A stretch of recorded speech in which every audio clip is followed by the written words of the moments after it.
So you want to breathe in, then bow. You want your fingers together.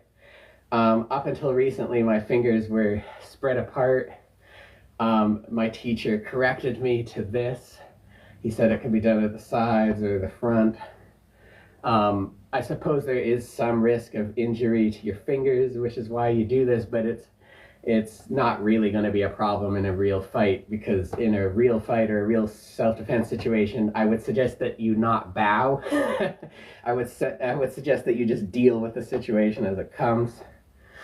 The bowing is a ceremonial aspect, a traditional aspect, just to honor the teachers and practitioners that have come before us, essentially. So anyways, this intro here that I'm doing is the intro to all Tai Chi, at least in tongue style, as it is taught by my teacher, Kevin Dwayne Hughes.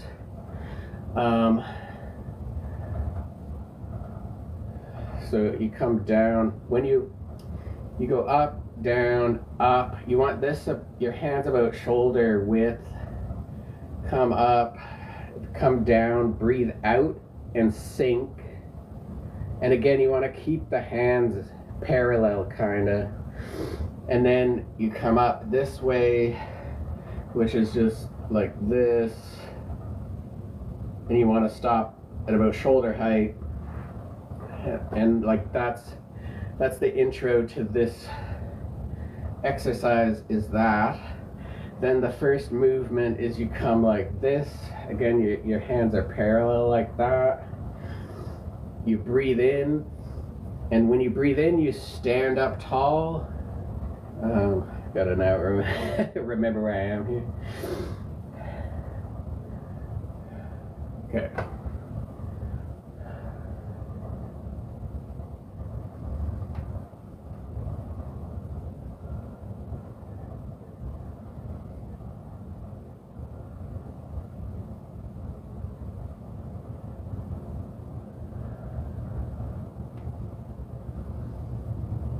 This is called waving your hands in the clouds. The camera angle is a little different here. Normally you would just do one repetition of that, but I'm just doing it more to show you the technique properly. But like I say, the camera angle is in such a way that my hand looks like it's in front of my face, but actually, see how it's actually right in front of my throat. So the top hand is throat level. This hand is more like where you'd be striking somebody's ribs. And see, so this could be a block, say, or a redirect, and then you're striking with a palm strike into their ribs. But see how this looks like when you just watch Tai Chi, especially because it's going slow, this looks non-violent. It looks non-useful in self-defense, right? But then somebody comes in to punch me, and I go like that. Now it's quick.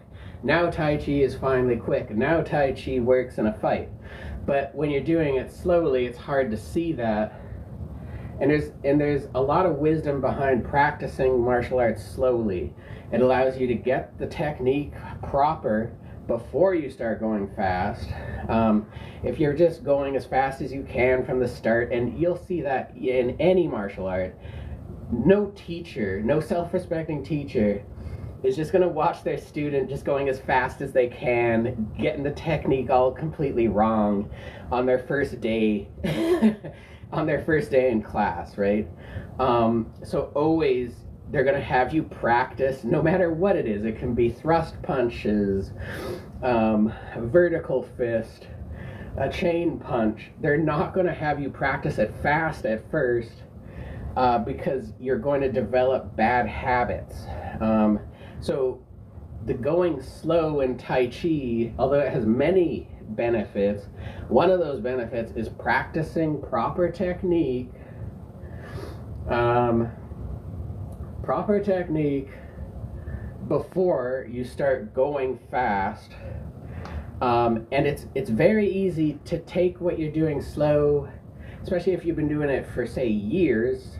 You've been practicing this movement for years, it might even just naturally, in a self-defense situation, come out really quickly, and now you've broken the guy's rib. You blocked his strike, broke his rib, and then maybe we're able to just get away at that point even, right? And that's just a very quick movement. And that's just an example of how Tai Chi is actually useful in a fight, but it has to be taught in a way that is combative. And often Tai Chi is just taught for health benefits. And Tai Chi is great for health benefits, but there's just so much more to it, especially if you are interested in martial arts or self-defense.